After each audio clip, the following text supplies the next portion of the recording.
Bien, vamos a empezar primero poniéndonos la exposición de la palabra en manos del Señor, así que acompáñenme a orar y empezamos con el mensaje. Padre, queremos agradecerte, Señor, por el privilegio de estar aquí, reunidos en tu nombre. Tu palabra nos dice que cuando dos o más están reunidos en tu nombre, Señor, tú te manifiestas en medio de ellos y acampas con ellos. Te damos las gracias, Padre, porque hemos podido alabarte y adorarte por medio de las alabanzas, y ahora te pedimos, Señor, que tomes tú el control, Señor, del servicio, que tu palabra sea expuesta, Padre bendito, con claridad, fiel a lo que dicen las Escrituras, y con respecto a nosotros, te rogamos que nos des la quietud y la paz interior que necesitamos para escuchar tu palabra, Señor, con los oídos del Espíritu. Toma todo pensamiento cautivo, Señor, elimina cualquier preocupación, cualquier inquietud que tengamos, Padre, para que podamos concentrarnos en tu palabra. Ponemos el mensaje de hoy en tus manos y todo te lo pedimos en el nombre bendito de tu Hijo Jesucristo. Amén. Bien, miren, creo que no hay que ser muy observador para darse cuenta que en el mundo abundan las tragedias. Vemos las noticias, ya sea por internet o en la televisión, y de inmediato nos encontramos con algo terrible que ha ocurrido en algún lugar del planeta. Crímenes, atentados, desastres naturales, crisis económicas. Yo particularmente esta semana me la he pasado al teléfono por la alerta de viajes que emitió el gobierno americano en Playa del Carmen, que ha provocado una catarata de cancelaciones, de reservaciones, y eso es todo lo que he hecho en la semana. Algo inesperado, pero así es el mundo en el que vivimos. Sin embargo, no todas las cosas trágicas que afectan a los seres humanos se convierten en noticia, porque muchas realmente pasan desapercibidas y otras ni siquiera son consideradas como tragedias, como es el caso de lo que vamos a estudiar en la tarde de hoy: la incredulidad. En efecto, la incredulidad es una tragedia de proporciones mayores. Sin embargo, la mayoría considera la incredulidad como una clara muestra de intelectualidad. De hecho, hay personas que ven en la incredulidad una condición indispensable para el progreso humano. El cristianismo esclaviza al hombre, mientras que la incredulidad nos libera. Nos permite afrontar la vida con una mente abierta y sin prejuicios. Pero lo cierto es que nunca ha habido ni habrá ninguna guerra, ninguna hambruna, ninguna crisis económica y ningún desastre natural que haya cobrado más víctimas y que haya causado tanta destrucción como la incredulidad. La incredulidad distorsiona seriamente la capacidad que tiene el hombre para razonar con objetividad, y además, lo peor de todo es que lleva al hombre a separarse de Dios, que es la fuente de todo bien. Hoy vamos a acampar en un texto del Evangelio de Marcos, es el capítulo 6 del Evangelio de Marcos, y concretamente vamos a ver los versículos del 1 al 6. Y para situarnos un poco en contexto, en este pasaje vemos como el Señor Jesucristo se marcha de Capernaum, que es el lugar donde resucitó a la hija de Jairo, es un pasaje muy conocido, y regresa a Nazaret, el lugar donde él se había criado. Y miren, para ese tiempo Nazaret era un poblado muy pequeñito del norte de Israel, de la región de Galilea, que debía de tener no más de entre 600 y 800 habitantes máximo. Así que era el típico lugar donde todo el mundo conoce a todo el mundo. Y el siguiente sábado, después de haber regresado a Nazaret, como era su costumbre, Jesús se dirige a la sinagoga donde los judíos adoraban a Dios en el día de reposo, cuando no podían ir al templo en Jerusalén. Así que al llegar allí, como ya Jesús era reconocido como un maestro, el líder de la sinagoga le dio oportunidad para pasar adelante y enseñar, predicar la palabra. Marcos no nos revela cuál fue el pasaje del Antiguo Testamento que Jesús expuso ese día, y tampoco cuál fue el contenido del mensaje de lo que él predicó. Pero si de algo podemos estar seguros es de que el Señor aprovechó la oportunidad para hacer lo que siempre hacía cuando predicaba la palabra de Dios. ¿Qué hacía Jesús? Demostrar que todas las Escrituras apuntaban a Él, eran acerca de Él. Vamos rápidamente a ver una muestra de esto en el Evangelio de Lucas, en el capítulo 4, versículos 16 al 19. En este pasaje se nos narra un incidente similar que ocurrió en esa misma sinagoga de Nazaret, pero en otra ocasión. Vamos a ver lo que dice la palabra. Vino a Nazaret, donde se había criado, y en el día de reposo entró en la sinagoga conforme a su costumbre y se levantó a leer. Y se le dio el libro del profeta Isaías, y habiendo abierto el libro, halló el lugar donde estaba escrito: El Espíritu del Señor está sobre mí, por cuanto me ha ungido para dar buenas nuevas a los pobres. Me ha enviado a sanar a los quebrantados de corazón, a pregonar libertad a los cautivos y vista a los ciegos, a poner en libertad a los oprimidos, a predicar el año agradable del Señor. Jesús citó un pasaje netamente mesiánico, es decir, que trataba acerca del Mesías. Y este pasaje está en el capítulo 61 del libro del profeta Isaías. Bueno, Lucas nos dice que después de leer el rollo, porque antes no había imprenta, no habían Biblias como las tenemos hoy en día, sino que eran rollos, después de leerlo, el Señor se lo devolvió al asistente de la sinagoga y volvió a su sitio y se sentó. Pero los ojos de todos los que estaban en la sinagoga estaban fijos en él. Y entonces Cristo comienza a decirles: hoy se ha cumplido esta escritura delante de vosotros. Y esto es consistente con numerosos otros pasajes donde vemos a Cristo predicando acerca de Cristo. Por lo tanto, es muy probable que lo mismo ocurriera en nuestro pasaje de Marcos 6, que Cristo hablase de escrituras que apuntaban a él. Ahora bien, ¿cómo reaccionó la gente de Nazaret? ¿Cómo reaccionaron los que estaban escuchando estas palabras? Bueno, eso nos lleva a nuestro primer encabezado del día de hoy, que es el siguiente: aunque los habitantes de Nazaret reconocen la sabiduría y el poder de Jesús, ellos deciden rechazarlo en contra de toda evidencia. Leamos los dos primeros versículos de nuestro texto. Marcos 6, versículos 1 y 2. Dice las Escrituras: salió Jesús de allí y vino a su tierra, y le seguían sus discípulos. Y llegado el día de reposo, comenzó a enseñar en la sinagoga, y muchos, oyéndole, se admiraban y decían: ¿de dónde tiene estas cosas? ¿Y qué sabiduría es esta que le es dada? Y estos milagros que por sus manos son hechos.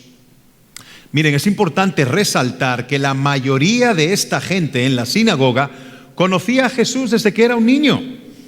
Probablemente ahí en la sinagoga de Nazaret había personas que le habían, cambiado los pañales o habían cargado a Jesús cuando era un bebé.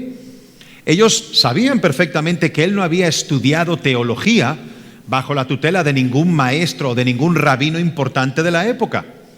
Y ellos nunca le vieron hacer ningún milagro durante los primeros 30 años de su vida, antes de que él diera inicio a su ministerio terrenal. Pero de repente, ahora le escuchan predicar la palabra y Marcos nos dice que entran como en un estado de shock. Ellos estaban boquiabiertos y atónicos porque nunca en su vida habían escuchado a nadie enseñar las Escrituras de esa manera. Y tampoco, por supuesto, habían visto a nadie llevar a cabo los milagros sobrenaturales que Jesús hacía.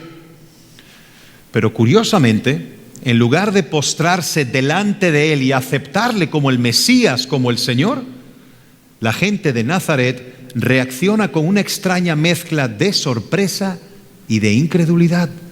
Ellos no pueden negar la evidencia, pero al mismo tiempo se resisten a aceptar que ese Jesús al que ellos habían visto durante toda su vida, el hijo de María, el carpintero, era el Mesías que había sido anunciado por los profetas del Antiguo Testamento durante siglos.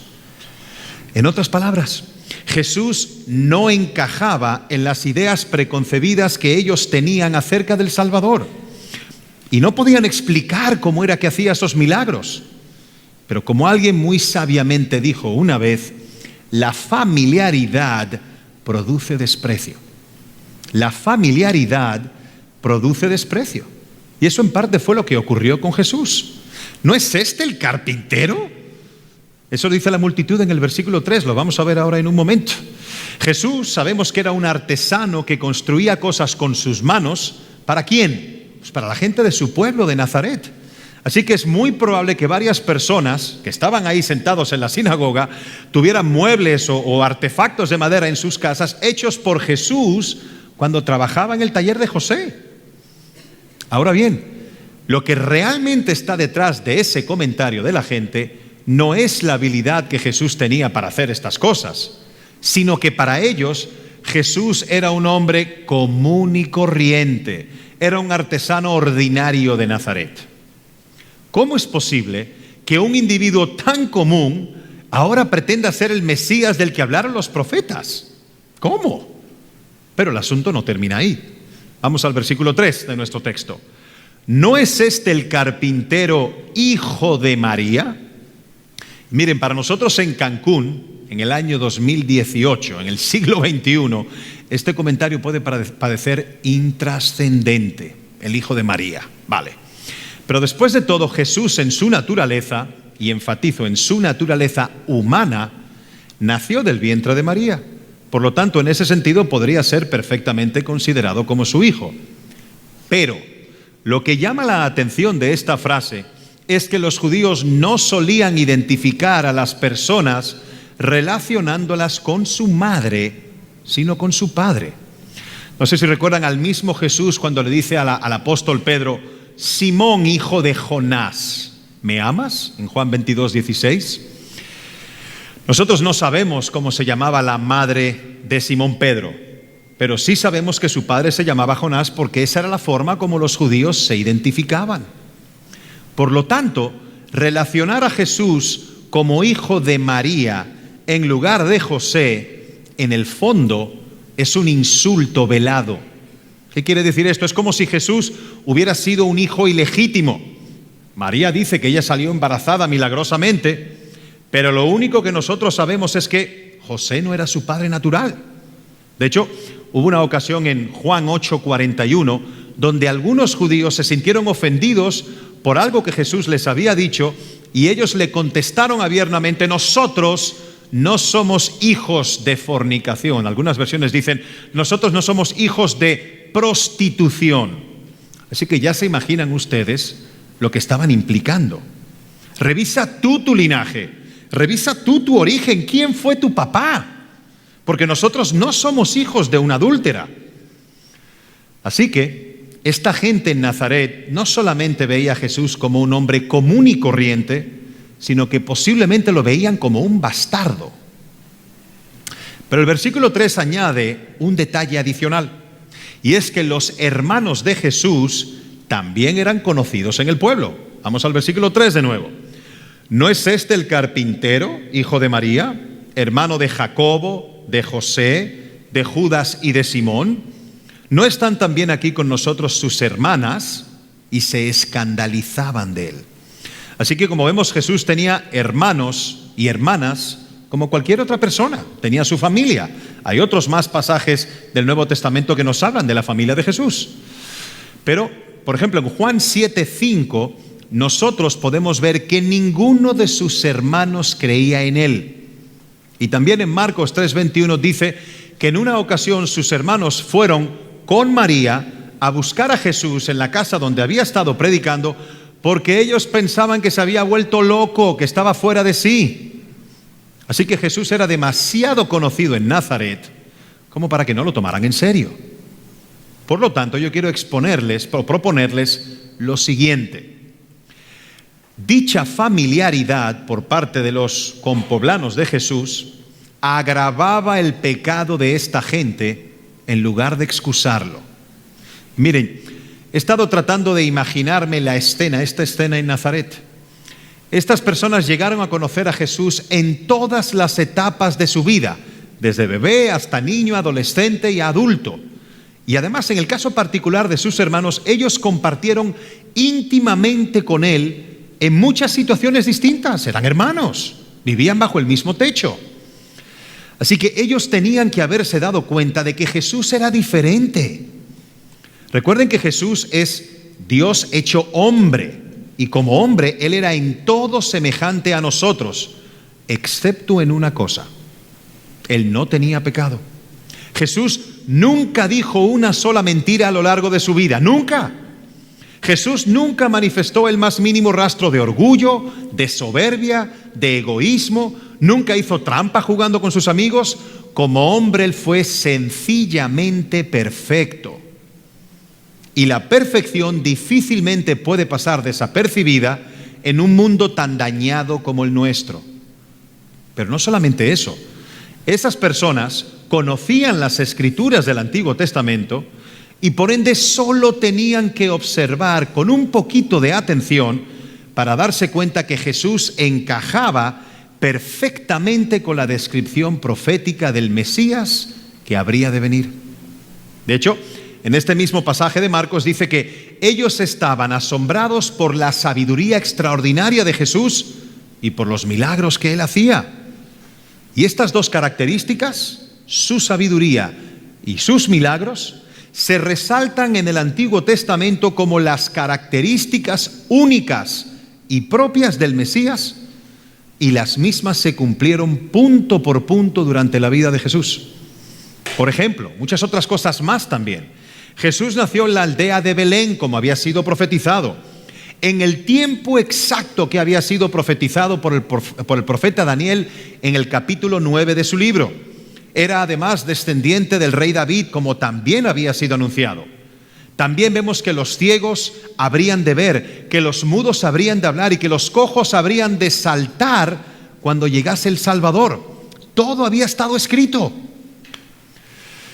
Mire, para ayudarnos a poner esto en perspectiva, en una perspectiva actual, imaginen que tienen que ir al aeropuerto a buscar a una persona que nunca han visto ni siquiera en foto. Pero les dicen que este individuo mide más de 2 metros de altura, está vestido completamente de negro, anda con 2 maletas plateadas y tiene una gorra del Cruz Azul. Yo dudo que cuando vayas al aeropuerto haya más de una persona que encaje con esta descripción. Así que cuando lo veas, es evidente que lo vas a reconocer a la primera. Miren, Dios anunció de antemano con suficientes detalles las características del Mesías para que los judíos claramente pudieran identificarlo cuando llegara. Delante de sus ojos tenían todo como para ir uniendo los puntos en retrospectiva al escuchar hablar a Jesús y al ser testigos de sus milagros. Ellos debieron de ver y decir: claro, pero ahora entiendo, porque Jesús era diferente. Yo lo veía como cualquier otro niño, como cualquier otro joven, pero definitivamente Él es distinto. Se trata de Él. Pero en lugar de esto, estos hombres decidieron de ir en contra de toda evidencia porque estaban determinados a no creer en Él. Y esa precisamente es la gran tragedia de la incredulidad. Aunque la evidencia está ahí, el incrédulo ha decidido pasarla por alto. De hecho, esta es precisamente la acusación que hace Pablo contra toda la raza humana en el capítulo 1 del libro a los Romanos. Vamos a Romanos 1, versículos 18 al 20. Miren lo que dice Pablo. Porque el Evangelio se revela desde lo alto contra toda impiedad e injusticia de los hombres, pues Dios se lo manifestó, porque las cosas invisibles de Él, su eterno poder y deidad, se hacen claramente visibles desde la creación del mundo, siendo entendidas por medio de las cosas hechas, de modo que no tienen excusa. Lo que está diciendo Pablo en este pasaje es que Dios ha dado suficiente evidencia de sí mismo y además ha provisto al hombre de la capacidad racional para interpretar adecuadamente la evidencia. Ahí está. Pero el hombre en su pecado ha decidido resistir con injusticia la verdad. De manera, mis amigos, que no es por falta de información que los hombres no creen. No es porque los argumentos no son convincentes. Es porque el incrédulo se resiste a ser convencido por las evidencias, y esto no se trata de un problema intelectual. No es intelectual. Esto es un problema moral. Es moral. Los hombres no creen porque no quieren creer. No quieren reconocer la autoridad de un Dios moral que va a confrontar sus motivaciones y sus decisiones. No quieren reconocer su existencia y abrir la puerta a la posibilidad de tener que renunciar a su estilo de vida. ¿Quién es Dios para decirme cómo tengo yo que vivir mi vida? Bueno, estos hombres y mujeres en Nazaret se encontraron frente a frente con el hombre más maravilloso y más extraordinario que ha caminado por la faz de la tierra. Conocían las profecías acerca de su venida, se expusieron y escucharon la sorprendente sabiduría de Jesús, vieron el poder sobrenatural de sus milagros y aún así no creyeron. Y miren, para ese tiempo de su ministerio, Jesús ya había sanado a todo tipo de enfermos, había expulsado demonios, había calmado la tempestad en el mar de Galilea, había alimentado a miles en 2 ocasiones con solamente 2 peces, había resucitado también a varias personas y aún así no creyeron. Es incuestionable que la alternativa de aceptar a Jesús es tan odiosa para el hombre incrédulo que él es capaz de inventar cualquier excusa para no tener que reconocer lo que es evidente a sus ojos. La incredulidad, amigos, distorsiona seriamente la capacidad de razonar y eso produce en el hombre un terrible y destructivo autoengaño. Amigo que nos visitas, si estás aquí por primera vez y estás aquí sin Cristo, si no tienes una relación íntima y personal con el Hijo de Dios, tú te estás autoengañando. Las evidencias están ahí a tu alrededor. Y si tienes la excusa de que las iglesias están llenas de hipócritas, si eso es lo que crees, no te preocupes porque hay espacio para más. Eso no es una excusa. La razón por la que tú no crees es porque no quieres creer. Tú te estás autoengañando para no tener que someterte a la autoridad de Dios. Ese es tu problema. Tú quieres ser tu propio Dios. Es más, si pudieras, cambiarías el Padre Nuestro para que dijera: venga mi reino y hágase mi voluntad aquí en la tierra como en los cielos. Uno de los científicos que más promovió el naturalismo en el siglo pasado fue Carl Sagan. A lo mejor algunos de ustedes lo conocen. Pero para los que no están familiarizados con esta terminología, el naturalismo es la filosofía que enseña que todas las cosas que existen tienen una explicación meramente natural. No tenemos que recurrir al Dios de la Biblia para explicar la existencia del universo. No es necesario. Todo se reduce a un montón de procesos naturales que de manera accidental y fortuita produjeron el universo y todo lo que hay dentro de él. Bueno, Carl Sagan escribió una novela de nombre Contacto, la cual fue llevada al cine unos años después. ¿Cuántos aquí vieron esa película, Contacto? Unos cuantos. Bueno, la película trata sobre un grupo de astrónomos que parecen detectar la existencia de vida extraterrestre al estudiar millones de señales de radio en el espacio. Resulta que una de esas señales que captan fortuitamente consiste en una secuencia de números primos que se van dando entre pulsos y pautas, que van desde el número 2 hasta el número 101 y se repiten cíclicamente 1126 veces. Recuerda los números primos, ¿cuáles son, no? No son los que están emparentados entre sí, son los que no se pueden dividir entre ellos, en que solamente se pueden dividir entre ellos mismos y la unidad.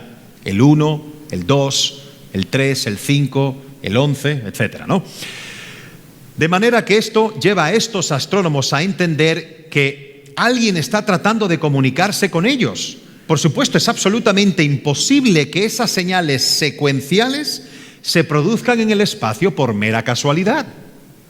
Así que estos científicos tan capaces concluyen que tenía que ser producida por seres inteligentes de otro planeta, porque una información inteligente requiere de una fuente inteligente que la produzca. Eso es una conclusión lógica, ¿no? Pero estos científicos naturalistas saben muy bien que no hay que irse al espacio sideral para encontrarse con ese tipo de cosas, ya que toda materia viva que encontramos aquí en nuestro planeta está llena de información y además mucho más compleja que la secuencia de estos números primos. Por ejemplo, todos los seres humanos tienen unos 10 billones, con B, billones, de células, y el ADN de cada una de estas 10 billones de células contiene una base de datos mayor que la Enciclopedia Británica. Hoy en día no somos capaces de visualizar, por lo menos los más jovencitos no pueden visualizar lo que eran antes las enciclopedias. Eran unos tomos enormes. Hoy en día vas a internet y ahí tienes todo, ¿no? Pero cuando estaba impresa, la Enciclopedia Británica cubría 500.000 temas de información y esto estaba impreso en aproximadamente un total de 40 millones de palabras. Eran enormes, eran tomos y tomos y tomos. Bueno, lo que yo les estoy diciendo con esta ilustración es que cada una de las 10 billones de células que hay en nuestro cuerpo contiene más información que esa famosa enciclopedia. Imagínense. Es por eso que Bill Gates comparó el ADN con un programa informático, pero muchísimo más avanzado que cualquier software que hayamos podido desarrollar a la fecha. Pero la pregunta es, ¿cómo es que teniendo toda esa evidencia, y esto es un ejemplo de miles que se pueden sacar, tantos científicos descartan la creencia de un Dios inteligente y personal que creó todas las cosas con un propósito? ¿Por qué empecinarse en decir que todo fue producto de un accidente casual que surgió de la nada, aun cuando eso va en contra de todo sentido común y de toda evidencia? ¿Cuál es el problema? Bueno, Pablo nos lo dice 2 versículos más adelante de lo que acabamos de leer en su carta a los Romanos. Vamos a Romanos 1, versículos 21 al 22. Dice Pablo: pues habiendo conocido a Dios, no le glorificaron como a Dios, ni le dieron gracias, sino que se envanecieron en sus razonamientos, y su necio corazón fue entenebrecido. Profesando ser sabios, se hicieron necios. Un necio es aquel que no reconoce su error o no reconoce que su posición está equivocada a pesar de la evidencia y a pesar de que se ha demostrado que está equivocado. Eso es un necio. Y he ahí el problema. El hombre no quiere humillarse ante Dios. El hombre no quiere darle a Dios el honor debido. El hombre no quiere reconocer el hecho de que no somos dueños de nuestra existencia, de que debemos someternos a la voluntad de aquel que nos creó para su gloria. Estos hombres y mujeres de Nazaret se escandalizaron de Jesús y se sintieron profundamente ofendidos, pero no porque hubiera nada malo en Jesús, sino porque Él no encajaba con la idea preconcebida del Mesías que ellos tenían. Ellos esperaban otro tipo de persona. Tenían las evidencias delante de sus ojos, pero no pudieron verlas porque no las querían ver. Ese es el trágico resultado de la incredulidad. Y miren, para nosotros los creyentes, nunca olvidemos que mientras estemos en este cuerpo, de este lado de la eternidad, el ciclo de la incredulidad continúa operando. Porque muchas veces nosotros también nos hacemos expectativas de cómo Dios debería obrar en nuestras vidas. Y cuando de repente Dios nos pone el mundo de cabezas y hace las cosas de una manera que no entendemos, inmediatamente se dispara el dispositivo ¿de qué? De la duda. Y déjame decirte algo. Cada vez que tú o yo entramos en un periodo de prueba, lo primero que se dispara no es la fe. ¿Qué más quisiera yo que fuera así? Lo primero que se dispara es generalmente la duda. Y tenemos que aplastarle la cabeza a la serpiente de la duda con la fe. Ahora bien, ¿cómo reaccionó Jesús ante la incredulidad de esta gente? Eso nos lleva a nuestro segundo encabezado de hoy. La reacción de Jesús ante la incredulidad de las personas de Nazaret. Vamos al versículo 4 de nuestro texto en Marcos 6. Dice: mas Jesús les decía: no hay profeta sin honra, sino en su propia tierra, y entre sus parientes y en su casa. El Señor no fue indiferente a la incredulidad de esta gente, porque la incredulidad, y escuchen esto con atención, la incredulidad implica un terrible insulto en contra de Dios. Mi amigo, quiero que entiendas esto. Cuando te niegas a creer en Dios, tú estás insultando a Dios, lo estás deshonrando. De hecho, vamos una vez más al versículo 2 de nuestro pasaje. Y llegado el día de reposo, comenzó a enseñar en la sinagoga, y muchos oyéndole se admiraban y decían: ¿de dónde tiene estas cosas? ¿Y qué sabiduría es esta que le es dada? Y estos milagros que por sus manos son hechos. En otras palabras, si Jesús no obtuvo el poder para hacer esas cosas de la mano de Dios, ¿de dónde lo obtuvo? ¿Cuál es la alternativa? Porque no existen muchas opciones, Cuando uno se enfrenta con una persona como Jesús, no hay términos medios. De hecho, fíjense en la conclusión a la que llegaron los judíos. Dice en Marcos 3:21 que cuando sus parientes oyeron que Jesús estaba allí enseñando la palabra, fueron para hacerse cargo de él. Pobrecito, porque está fuera de sí, está loco. Su familia pensaba que él se había vuelto loco. Y más adelante, en el versículo 22 de este mismo pasaje, dice: los escribas que habían descendido de Jerusalén decían: tiene a Belzebub. Belzebub es un dios pagano, diabólico, y expulsa a los demonios por el príncipe de los demonios, es decir, expulsa a los demonios con el poder de Satanás. Y es que en el fondo no hay alternativa. O Jesús era realmente el Hijo de Dios que vino en carne a dar su vida por pecadores como tú y como yo, o hay dos opciones más: o Jesús era un loco, o lo que es todavía peor, un endemoniado. No hay más. Así que la incredulidad es un insulto a Jesús y es un insulto al Padre, a Dios. Estos hombres y mujeres de Nazaret tuvieron entre ellos al profeta más grande de toda la historia de la redención, al mismo Hijo de Dios encarnado. Pero no le dieron la honra que se merecía y, tratándolo como a un cualquiera, lo deshonraron profundamente. Y la pregunta para nosotros es: ¿qué es lo que vamos a hacer hoy con Jesús? Recuerden que con Él no hay términos medios. El que no está conmigo está contra mí, dijo el Señor. O tú crees que Jesús es Dios y te sometes a su señorío, o tú estás insultando a Dios al insultar a la persona de Jesús. Pero por otra parte, el pasaje también nos revela que la incredulidad de esta gente vino a ser un obstáculo para recibir los beneficios del Dios de toda gracia. Vamos al versículo 5. Y no pudo hacer allí ningún milagro, salvo que sanó a unos pocos enfermos, poniendo sobre ellos las manos. Miren, esto no quiere decir que la incredulidad de ellos provocó una merma o una pérdida de poder por parte de Jesús. No, para nada. El Señor seguía siendo omnipotente mientras estuvo en Nazaret. De hecho, dice el texto que Él sanó a algunas personas. Pero lo que es evidente es que Jesús decidió no hacer más milagros allí. ¿Y saben por qué? Pues porque no tenía sentido que lo hiciera. Cristo decidió limitar su poder. Él mismo decidió no hacer más milagros por causa de la incredulidad de ellos. Y miren, los milagros de Jesús no eran trucos mágicos para probar lo poderoso que Él era. Eran más bien señales del reino que testificaban de su poder redentor en acción. Él no vino a hacer trucos. Él no era un mago. Pero la incredulidad no limita el poder de Dios. Sin embargo, la incredulidad nos roba de la oportunidad de ser recipientes de su gracia. Porque no tiene sentido recibir un beneficio de parte de Dios que no nos lleve a tener una relación con Él íntima y personal por medio de la fe. Eso simplemente no tiene sentido.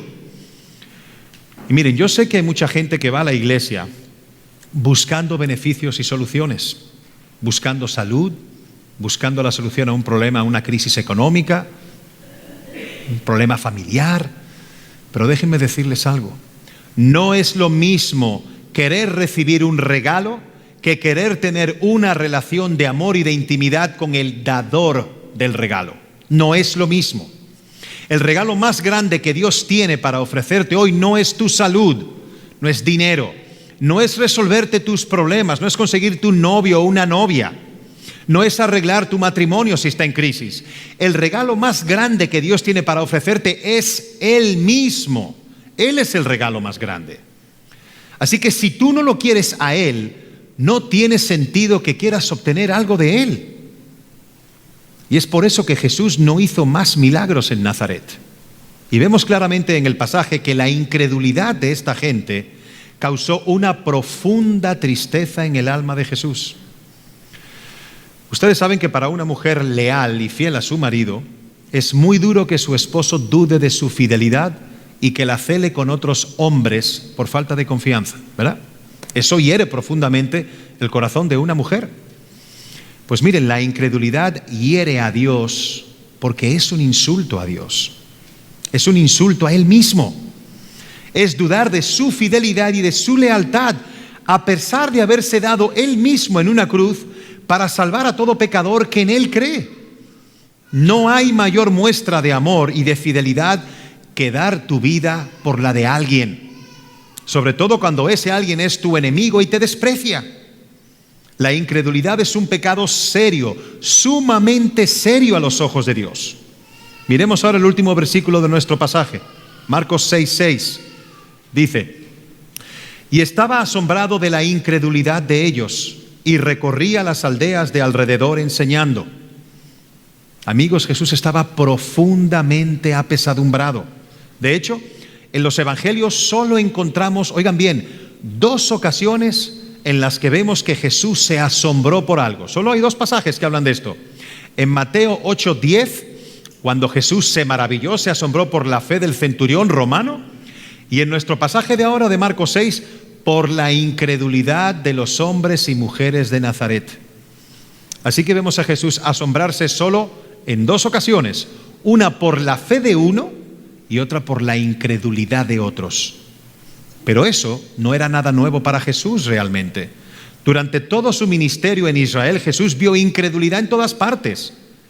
Pero con respecto a los habitantes de Nazaret, era peor que todo lo que él había visto anteriormente, precisamente por el conocimiento que tenían de Jesús. Ahora bien, ¿qué aprendemos de esta historia? ¿Y qué aplicaciones prácticas podemos extraer para nosotros? Bueno, en primer lugar, que el asombro y la incredulidad muchas veces caminan de la mano.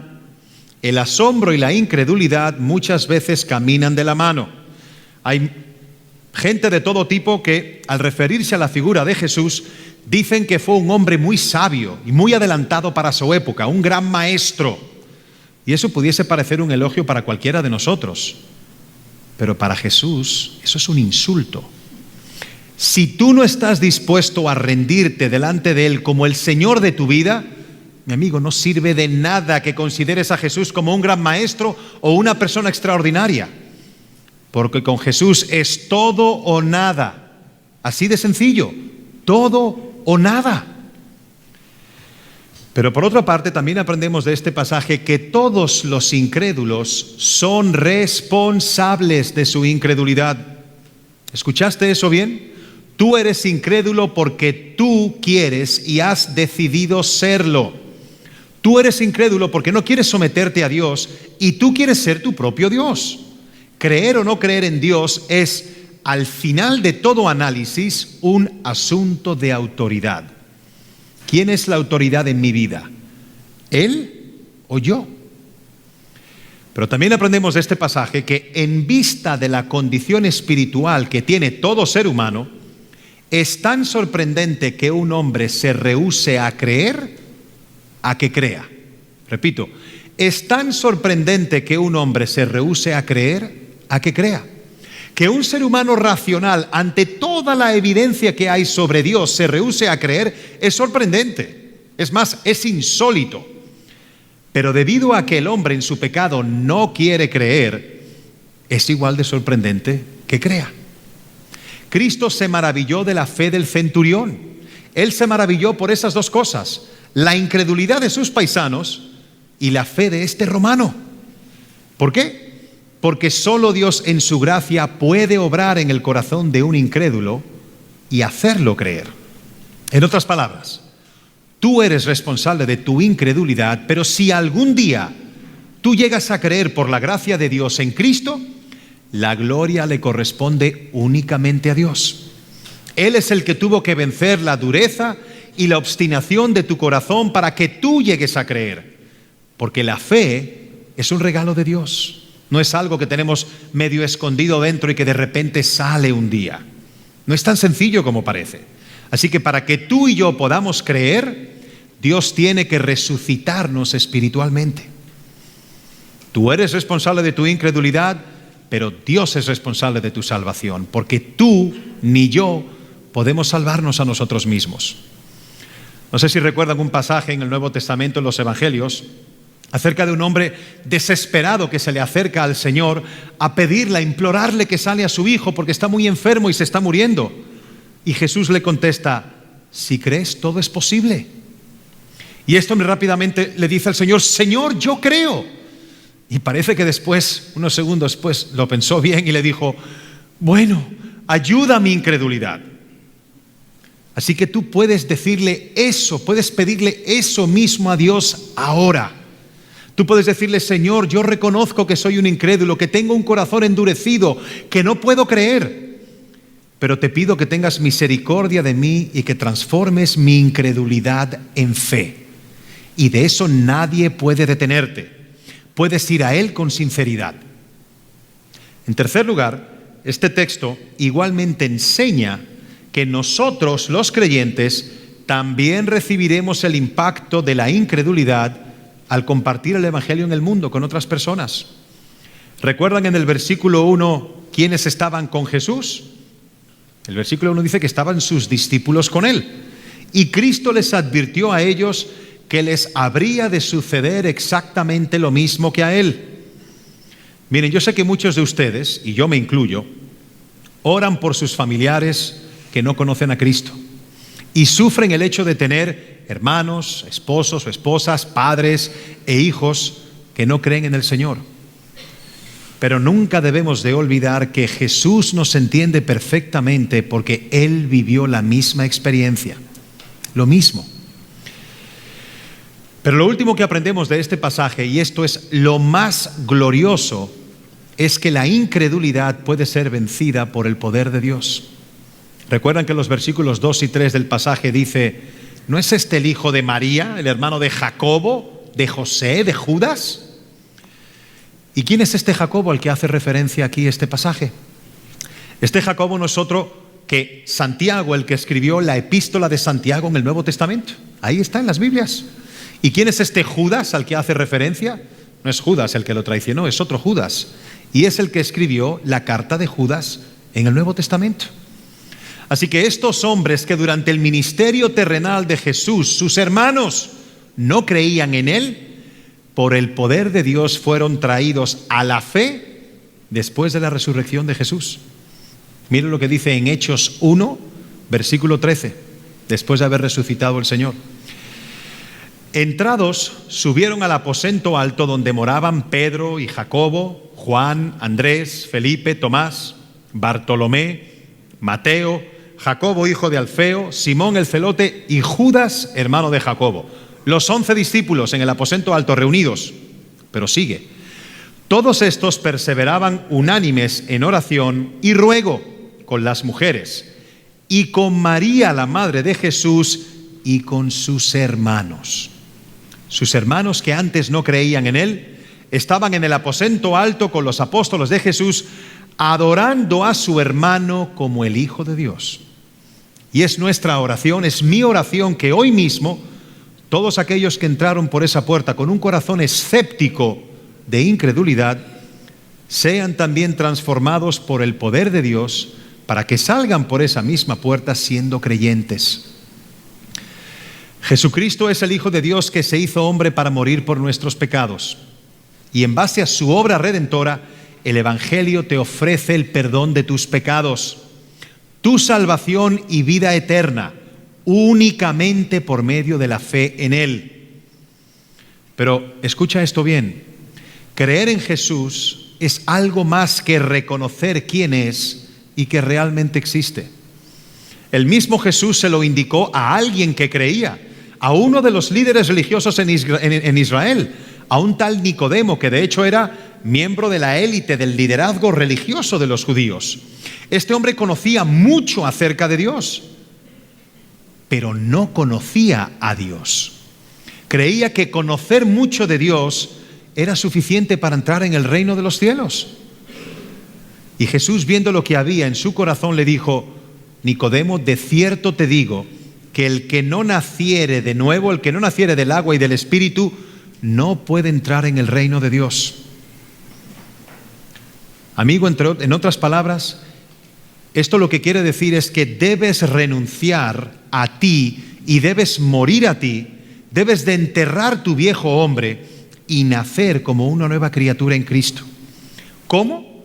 Arrepiéntete y confiésale tus pecados al Señor, dispón tu corazón para ser dirigido por Él de ahora en adelante y síguelo. Este es el único antídoto que puede librarte de las consecuencias trágicas de la incredulidad. Vamos a orar. Padre, queremos darte las gracias, Señor, por lo contundente y lo clara que es tu palabra, Señor. Te agradecemos por la exposición de la misma y tenemos dos cosas que pedirte en esta mañana, Señor. En primer lugar, para aquellos que tenemos una relación personal con Cristo, aquellos, Señor, que hemos sido redimidos de nuestros pecados por la fe en Jesucristo, nuestra oración, Señor, es que tú arranques toda duda de nuestro corazón. Que cuando estemos atravesando situaciones difíciles, dolorosas, cuando estemos cruzando por un valle de sombra de muerte, Señor, que nunca dudemos de tu fidelidad y de tu lealtad, Señor. Tú eres bueno siempre, tú eres perfecto, tus caminos son perfectos, Señor, aun cuando para nosotros no lo parezcan. Ayúdanos, Padre, a confiar siempre en ti, a tener, Señor, una fe fuerte, una fe sólida, Señor, en que tú tienes el control de todas las cosas y tú siempre estás a nuestro lado. Y por otro lado, Señor, para aquellos que no tienen la dicha de conocerte, Señor, queremos pedirte que tú ablandes sus corazones, que tú derribes, Señor, cualquier muro de incredulidad, cualquier idea preconcebida, cualquier engaño, Señor, para que ellos puedan venir ante ti en arrepentimiento, Señor, y tú derrames sobre ellos el perdón de los pecados y una nueva vida en Cristo, Señor. No permitas, Padre, que sean engañados con filosofías vanas y mundanas. No permitas, Padre bendito, que este mundo los confunda. La evidencia está ahí, Señor. La misma creación grita de que tú estás ahí, Señor, de que hay un creador, de que hay un diseño inteligente. Todos en el fondo sabemos de que hay algo más después de esto. Te pedimos, Señor, que tú toques esos corazones, que esas semillas que han sido depositadas con la exposición de tu palabra germinen, Señor, y no caigan en un terreno árido. Sabemos que tú tienes el poder para hacerlo porque lo has hecho con muchos de nosotros. Te damos gracias, Señor, porque tú prometes que tú vas a obrar por medio de tu palabra y te damos gracias por ello y por todo en el nombre bendito de Jesús. Amén.